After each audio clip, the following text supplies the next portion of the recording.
Wonders and Miracles podcast, where we celebrate miraculous moments in everyday lives. I'm Liza Lawrence. I'm glad to have you join me as we celebrate wonders and miracles together. Okay, well, I am here today with a good friend of mine, Lorrie. We've been friends for, oh my goodness, 10 years maybe. It seems like I met you 10 years ago. She's from Idaho, and she has just had really an amazing life, a God-filled life, a faith-filled life, and many, many miraculous experiences that I have learned from, that she has taught me, and I've just appreciated my association with her. She's a mother of 7 children. She's been married for 35 years, coming up on 35 years. And some of her background, she comes from a very fractured family. And because of that, she has really become a family advocate in the public eye, politically running for offices, and she's a speaker, but she is a personal and family empowerment coach. And she's going to share some of her message with us and the miraculous things that she's seen as she's embarked on that journey. So Lorrie, thank you so much for being on the show, and tell us what you do and some of your stories and miracles that have happened. Oh, I'm so pleased to be here. Yes, you and I have this wonderful history together, and I have great admiration for you and your family. Just to give a foundation of what I do, as you know, in my past, I've been an energy worker, and there came a point, some years ago, where I had a very distinct impression that I needed to kind of shift that a little bit and to go into a more professional type role. I used to work outside of my home, or I'd travel. I used to travel to your home and work with clients and so forth, remember? I do. Yes, we loved that. Yeah, it was special. So I actually opened up a professional office space, and I started a professional mentoring business. And it's proved to be one of those things where I love the title of your show, because I appreciate every opportunity I get to have to share God's hand in our lives. I call the Lord the Great Orchestrator of our lives. And this was one of those situations where I felt like my husband needed to move his office, and I had actually gone to a conference in Utah, and I sat next to a woman named Sue. And she was an older lady, very kind and sweet, and we had this little conversation that was quite pleasant. Someone I had never met before, and her husband was there. And anyway, on my way home late that night, I was in the car, and this sentence came to my mind, and maybe, Liza, you've had this happen to you. It was, "What did you learn from Sue?" And I thought this was just a random conversation. And so then I had to kind of rewind in my mind, what did I learn in that conversation? And what I realized was that she was a family counselor, and her daughter was an energy worker. And she was someone who had a practice and an office right across the hall from her mom. And that was so impressive. I thought, oh, this mom and daughter actually worked together right across the hall from each other in the office. So I told my husband that, honey, I think we need to be in the same space. Like, I think you need to, have a new office space, and I need to be across the hall from you. And so within a short amount of time, that indeed happened. In fact, I had saturated looking for office space in an adjoining town, and I couldn't find anything. I contacted a realtor, and on one Sunday, on a particular Sunday when I was resting, I actually had my mind float to a certain location in the town in which we currently live, and just kind of landed in this spot. And I went, I know that place.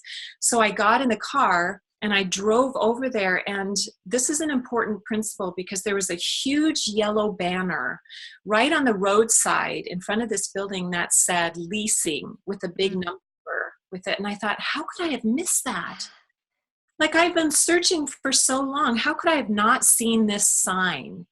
And so I called the number, and we ended up getting that space. And I think there's a lot to be said about that even in our quest, that no matter how much effort we make, sometimes the Lord has to make it a little clearer and direct us specifically to a spot. I had a decision to make. I thought, well, I could kind of just be under the umbrella of my husband.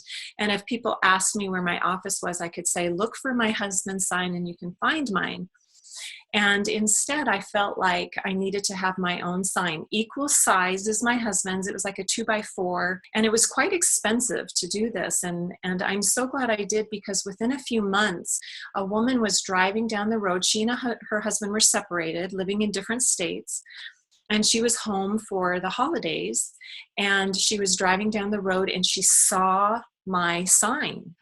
And it was the subtitle on my sign that caught her attention. And it said, "Healing the Past to Empower Your Future." And she called me and said, "Can I get into you as soon as possible?" And I ended up being a contributor in helping to save that family. So if I hadn't listened to all of those little promptings, and I hadn't put that sign up and invested in myself and in my business, that family could have continued to be fractured, and they're doing really well now. I love that.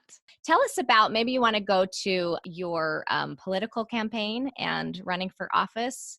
Yeah, let's do, because Okay. that was one of those experiences that changed the course of my entire future. I've had health issues in the past. Liza, I know that you've been on a journey to recover your health. Yes, absolutely. That's very important, that we function well in order for us to fulfill our purpose in life. And I was in one of those situations where I was not particularly healthy. In fact, I had aspirated food. I wasn't feeling well anyway, and I aspirated some food, so it went down the wrong pipe and it shut down my lungs. And it was pretty scary, pretty frightening. And so I actually was in the doctor's office on a Monday when I got a call from a previous senator and his wife. And I had advocated for them and for him in his campaign before. And the deadline for running for this position, state representative, was on Friday. This was on Monday. And they said they had been praying and praying about who they could consider inviting to jump into the race. And they knew that I had a history in constitutional education, that I was an advocate of liberty. And so I'm in the doctor's office, and I have hardly any voice, and I'm being asked to run for office, and I have every reason not to, because I have to go get x-rays on my lungs. And yet I prayed about it, and I consulted with my family. We had a family council and felt like that was what needed to happen. And it was my daughter Liz, with whom you're friends, who actually said something really empowering. She said, "Mom, our entire lives, you've taught us the importance of defending freedom. Now you can set the example." So that's what I did. I jumped in the race completely unprepared. The one thing that I felt was really life-altering, and on this one particular day when it was still in my home and I was actually kind of resting in the recliner in our living room, I had this spiritual download. I had this clarity come, like, have you ever had situations where you feel like you're supposed to do something, but you don't know why? I was given the why. I woke up and this concept came to my mind that was absolutely so clear. And this is what it said. Now, mind you, I'm running for political office, and I'm told the family is the greatest governing body on the earth. So, we think about all this power that our politicians have and world leaders have, but I'm being told that the family is the greatest, most influential governing body on the earth.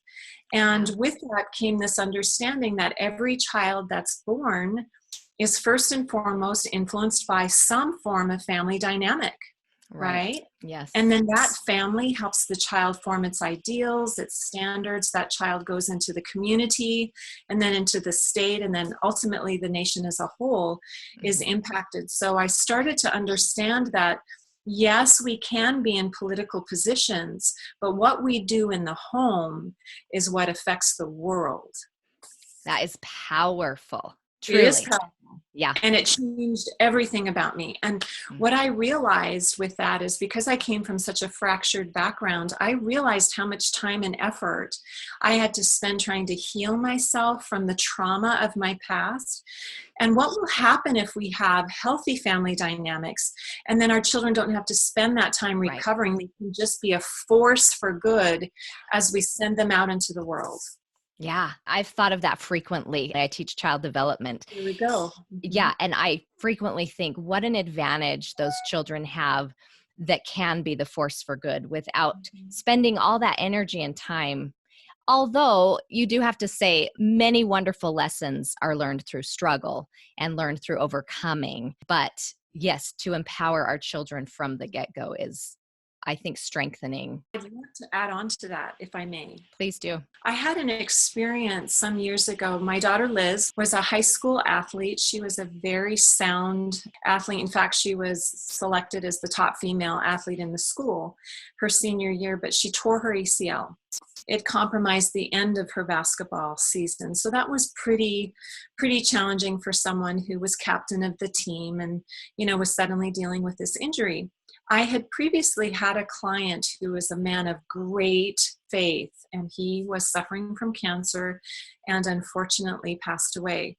He was active in our church. He was a man of great wisdom, and I believe that when you die, that your spirit lives on, and that people from the other side of the veil assist us, help us. We agonize with our children when they have loss and disappointments, and I was praying, and in this particular moment, as I was grieving for my daughter, this dear man, I could feel his presence in the room, and I could hear the counsel that he was giving to me. And, the Lord is very particular about the people he sends to mentor us, to help and strengthen us. And he used to be a basketball coach, a girls' basketball coach. Perfect, right? Yes. Of all the people who would understand what Elizabeth was feeling and what I was feeling, it would be him. So he came and he shared 3 important principles, and I'd like to share that with your audience today because I've had to really fall back on this frequently in my life, and hopefully it will serve your audience members as well. So the first bit of counsel is so practical, but it really helps us to get past the why me, why did this happen? So the first bit of counsel was, it's already happened.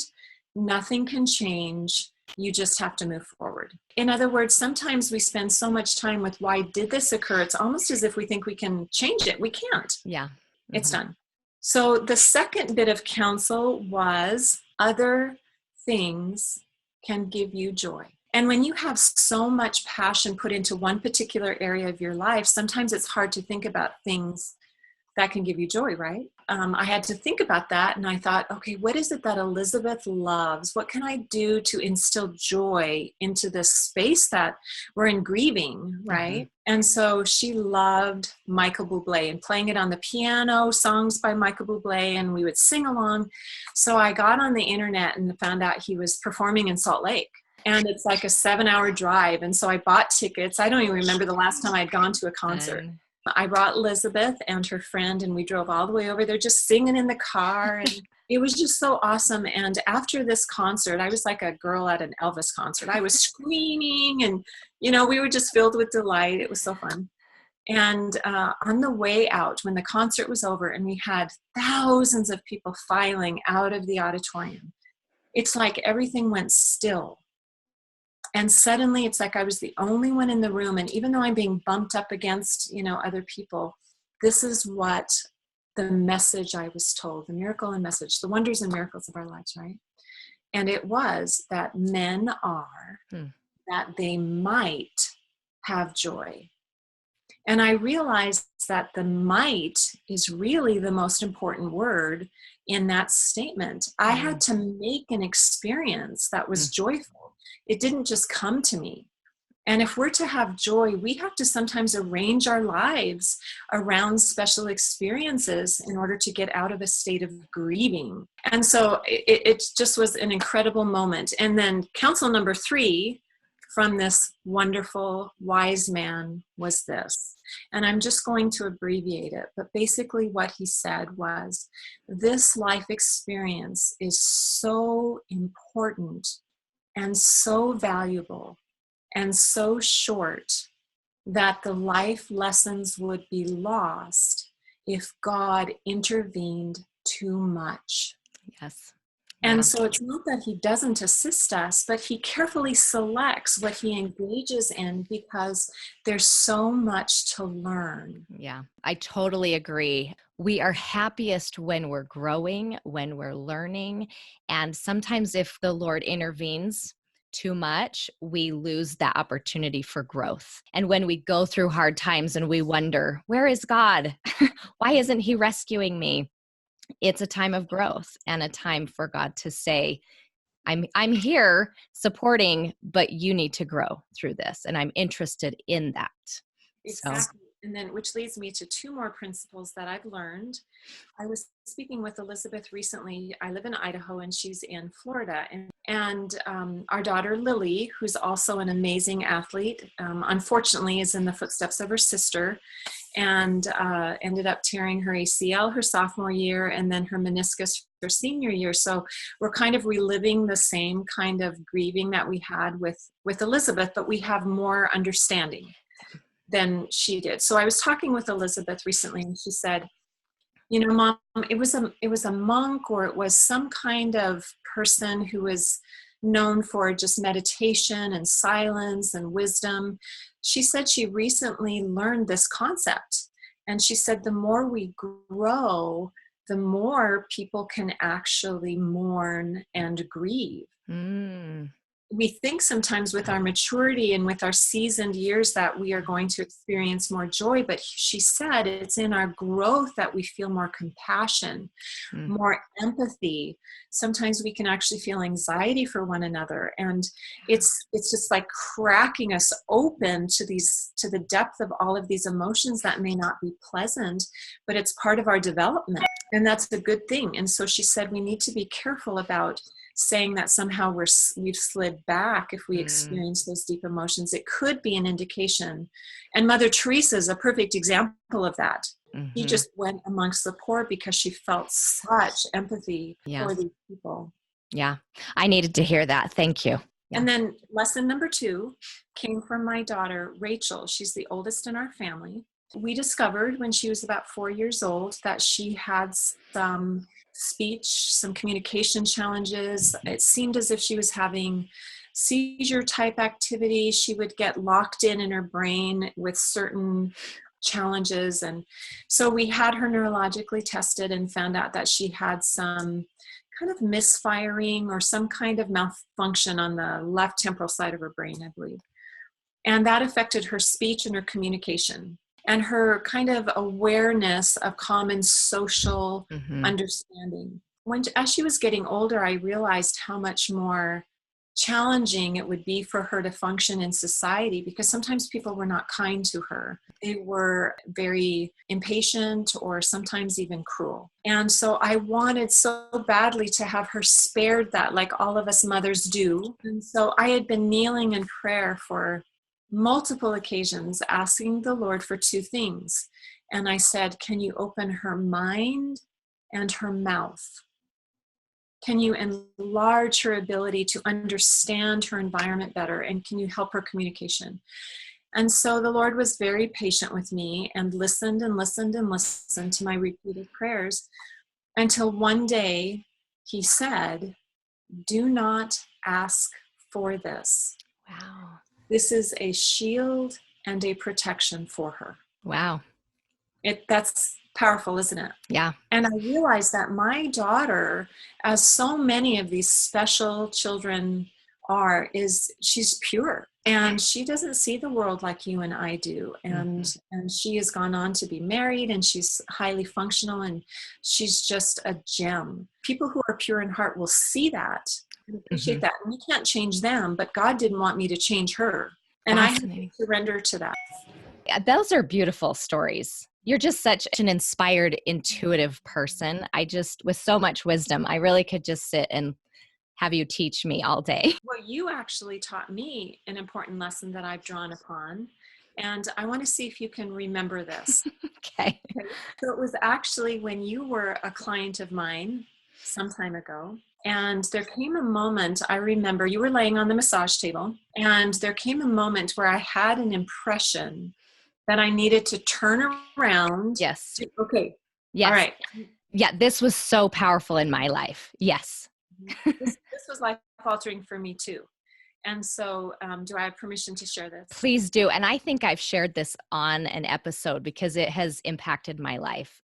Mhm. so much. But There's certain moments that we have in life that really stay with us. mhm. And my association with you has been such a blessing because, first of all, you're also a person of great faith. And when you get two people combined with faith like that, some really powerful things can happen. So in this moment, you were laying on my massage table, and I had this impression that I needed to turn around and I needed to face opposite of you. And then I put my hands down, one on each side of me, and just kind of spread them out for a moment with my palms facing you. I hope people can understand the image. I feel like the Lord was teaching me at the same time I was going through this exercise with you. And so I said, Liza, how do you feel? Now that I've done this, how do you feel? Do you remember your response? Yes, and you told me a story about Elizabeth. She was a 2-year-old girl falling off the bed. And I remember my impression was, I feel like the Lord has turned his back on me.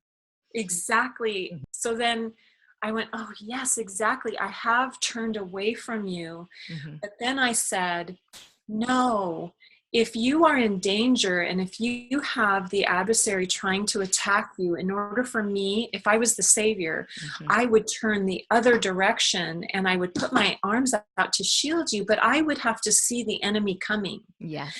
And even though you might be wounded and screaming for help, that I've been shot or I've been, metaphorically, Right. I'm laying here, I'm wounded. How can you have your back towards me? In fact, he was so focused on protecting you that he stood his ground until the danger passed. Mhm. And that when he was able, he would tend to those wounds. It was just so enlightening to me because I felt so protective of you. In Mhm. that moment, I felt like I was protecting you, but in fact, you felt like I had abandoned you by turning away. Yes. So sometimes it's really important that we recognize that though we might be feeling something, it's not the intention at all of heaven to have us interpret it that way, that they are always guarding and trying to protect us. But sometimes they just can't tend to us immediately to repair those injuries that we've had. Yes. Beautiful lesson. And I have So drawn you on that remember it. so often in my life.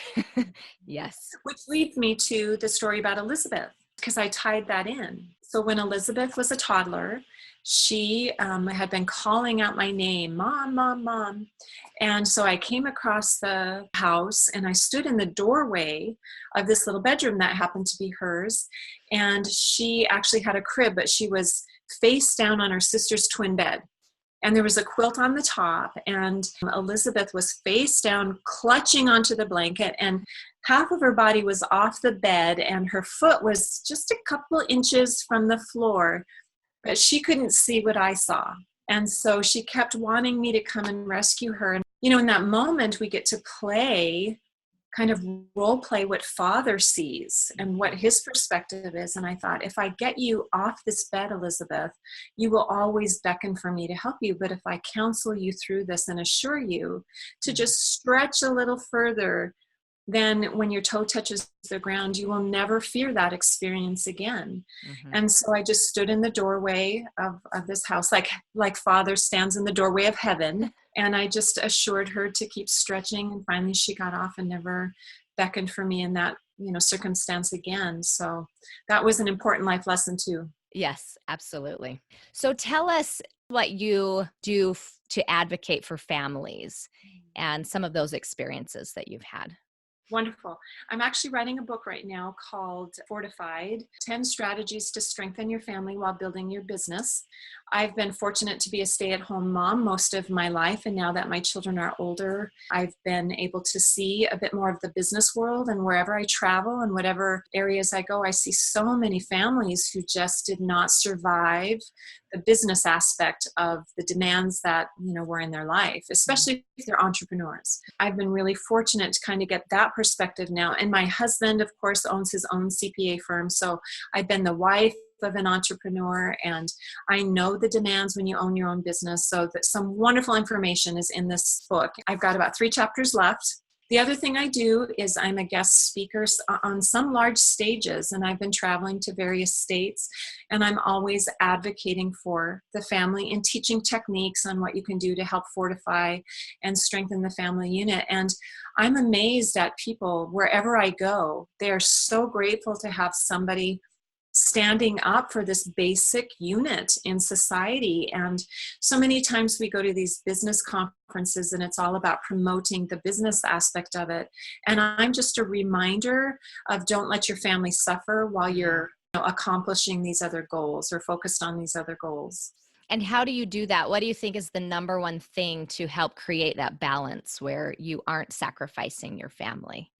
Exactly. So one of the questions that I make sure to give them time to reflect upon is, will this decision build, burden, or break my family? And if you can filter the decisions that you're making through those questions, will this build, burden, or break my family? It may take some counseling with your spouse or with your children, or running that campaign burdened my family. There's no question about that. But it also fortified our family, because though it was a season of tremendous sacrifice where I had to, do a lot of traveling and a lot of being in a variety of different places and learning about issues and so forth, there was a great deal of admiration and respect that our children had for what I was doing. And it became a family affair. So there are times when, even if it does burden your family, it doesn't mean you shouldn't do it. It just means that you need to analyze, how long can our family bear this burden? Is it going to also have blessings that come with it? And there are some things that are just not worthy of your time. And another thing I found too, as a woman traveling, I try very hard to have a child or my husband with me almost to probably 90% of the events that I go to, because I want people to see that we are a unit, and that keeps me out of vulnerable positions, that keeps people seeing that my children and my family are advocating for what I do. So if families can do things together as much as possible, that's important too. Yeah, I love that. So going to bless, burden, or break. That's very good to think about. One of the promptings that I had that came pretty clearly also spiritually was that I was to look for the holes in society and fill them. Now, that doesn't mean that I can fill all of them, but I need to focus on one. And I don't know how you feel about this, but the Mr. Rogers kind of presence is no longer with us, as far as just that simple, slow, practical, loving, kind presence. And they targeted children, of course, and kind of gave a home away from home in those episodes. And I have felt, because I don't have a relationship with my mom, so many challenges in my family dynamic, I miss having a mom. And I think no matter how old you get, you yearn for that motherly influence. And so one thing that I have felt is, when I travel, I so want to be that maternal, poised, gracious, how are you? I want to listen to your story. I want you to feel loved and appreciated and valued, even if we cross paths for 15 minutes. And so I want to present that kind of persona everywhere I go, just kind of give people a mom figure of feeling loved and a maternal voice to listen to. And I think you are very gifted at that. You do that very well. And I can understand, because I do know a little bit of your past, why and how important that is for you to have become that mother figure. Even in your own family, you're just one of those women who emanates that nurture energy. So, and if God has gifted us that, I think it's important for us to assess, what are the gifts that God has given you and what has he given me? And I love words, and I love people, and I love embraces and giving hugs and just helping people to feel like they have a place where they belong. And I've made my home very inviting and welcoming to people. And so in being able to determine what God gave you, certainly at a time when there's so much chaos and disruption, we have women's voices who are loud and brass, and they're making, very demanding expectations now, because, women have been suppressed for so long. And so I had to make a choice there. I read something, or I heard something one time that said, The higher you are, the more you'll present poise. The lower you are, the more you'll present noise. What a difference, right? So as women, I hope that we can reflect ourselves in a highly dignified manner and then present ourselves in a way that's very poised and appropriate so that people will be drawn to us. We don't have to shout our message. We can just be the message. I think that people will come to us naturally. It reminds me of the Gandhi quote, "Be the change you wish to see in the world." Exactly. Yeah. Exactly. And that's one thing, again, with the Mr. Rogers moment, he's kind of making a comeback Yeah. after his passing because of these films, right? Right. There's a moment he gave an award acceptance speech, and it was like 3 or 4 minutes long. And it was so brief, but so powerful. He took a moment and he said, let us thank the people who have brought us to this point in our lives. Let's just take a minute to do this. And then he said, I will watch the clock. And on stage, he stood for 60 seconds watching his clock while tears and the emotion of people just going into state of gratitude filled the audience. And I've really thought about that. Do we pause and do we go into a state of thankfulness so we can feel that spiritual connection, with the Lord for what he's given us? And we live in a world where everything's so fast paced. Right. And can we slow that down and allow people to just kind of sink into the sound of someone's voice or their message without all this other stimuli going on? Right. And I think that's why my husband and I have been drawn to meditation and creating a conscious, quiet space, a time when you can just choose silence. It's very nourishing to the soul because it is so noisy out there. It is. And I don't know if you get this way, but when a lot of difficult things come, I feel like we've been in a tidal wave. My family with just repeated blows, and then my brain starts feeling like I'm in a pinball machine. I'm just bouncing all over the place. So with that, I've been focusing on this other book for quite at length, and then I had to set it aside. It took more focus than I was able to give it. And I had to focus on my own little family and just survival and trying to keep myself healthy and strong. And then it dawned on me, I felt like I needed to kind of move with this pinball, that was just bouncing all over the place. And I realized I am a weary mother, and I've been in the midst of, chronic trials. And I started writing Wednesday's wisdom posts on Facebook. And then suddenly it dawned on me, that with all of my prayers, I was receiving chronic inspiration on how to cope with these challenges. And I was sharing it with, people through Facebook. And then I thought, I need to write another book. And so now I'm writing another book, just kind of moving with the thoughts that I'm having in my mind. And it's called Words of Wisdom for the Weary Woman. And I'm taking these principles, that I've been learning spiritually, and I'm going to put them in that book because you're weary at times, and women need to hear it's okay to be tired and fatigued, and we're going to be just fine. And I want to teach principles to help those women to endure. You're such an amazing advocate for strengthening people and empowering people. And that's, what you've moved towards in your mentoring program is that empowerment of, even though life can be hard and we can be weary, we can also be strong and have tools to help us through that. Exactly. And then the one thing I learned too is pity delays progress. And when I'm hurting spiritually and when I'm pleading for comfort, God rarely pities me. And he's dealing with people who are, suffering from tsunamis and starvation. And I've got a beautiful home and I have so much. I'm rich, really, compared to so many people in the world. And so when I get into that place where I'm hurting and I'm suffering or, pleading for relief, he does not pity me, but he gives me a principle to hang on to. And principles allow me to stay in the battle longer, to hold on, to hold my ground. And so when I work with clients, one thing that I'm very frank about is if you think you have reached your limit, if you think you are maxed, he'll expect you to handle this and more, because that's what he's always done for me. And I can help you and stabilize you, and I can hold your space. And I'm going to give you all the principles that he's given me. And then I'm going to give you those tools to keep holding on until you reach a plateau.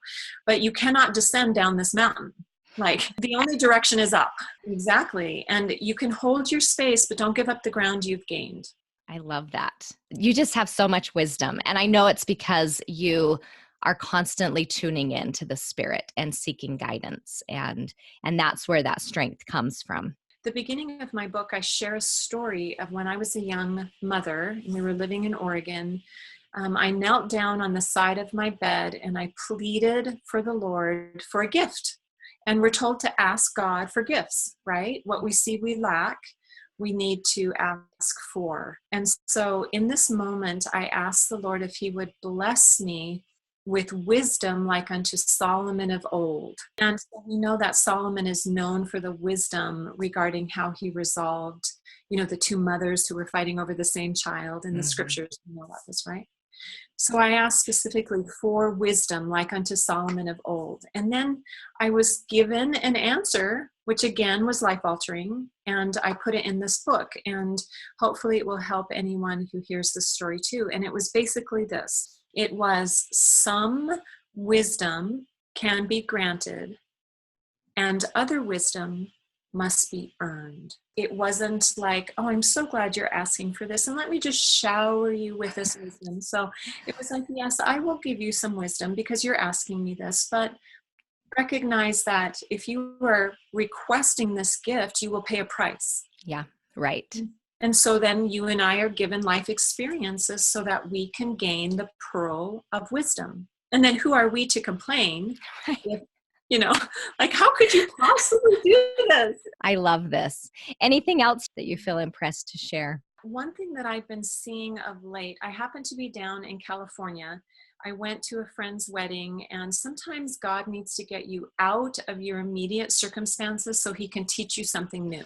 Mm-hmm. And so I found that when I travel and I'm around other people and other energy and other knowledge and wisdom, that sometimes I get these new little vignettes, these pearls. And I happened to be in a hotel room with my husband and two children. And I woke up with this very specific insight. And this insight that I was given was basically this. I'll whittle it down. And it said that we are living in a day where people are desperately in need of belonging. That was the word that came to me, of belonging. And then this concept came to me, and I actually had to write it down.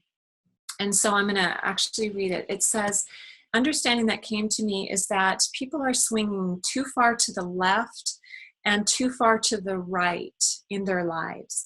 And it said, people who have felt trapped, abused, or defenseless are determined to step into a new state of power. Yet there are some of them, and I've seen this quite a bit, because they're so hungry for power and a place of belonging there, they're abandoning their principles. Like they want power at any cost, right? That's too far. They're just moving too far in that pendulum. But on the other side of the spectrum, others are so principle-based that they are rejecting people.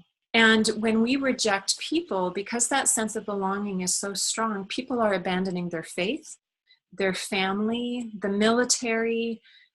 Suicides are so high.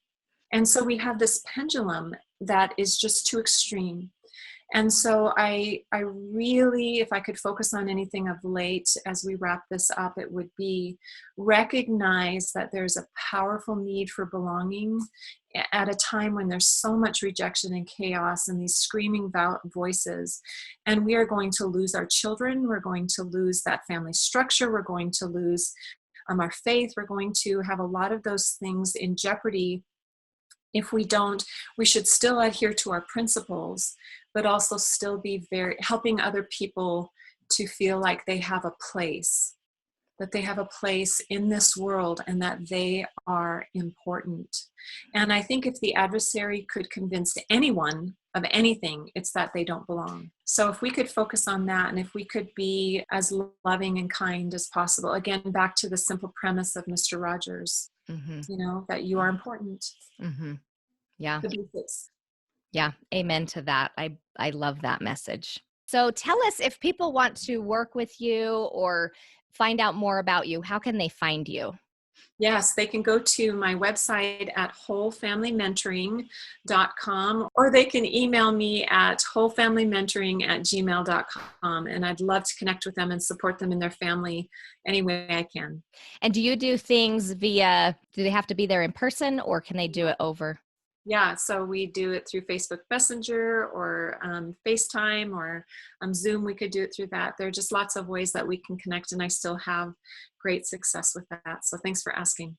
Nice. Wonderful. Well, thank you, Lorrie, for sharing your wisdom and these beautiful spiritual experiences that you've had in your life. I just really appreciate this. I love you, Liza. It's been so good to connect with you. Thank you. Thank you so much for listening to this miracle story. Please subscribe to my channel if you liked it.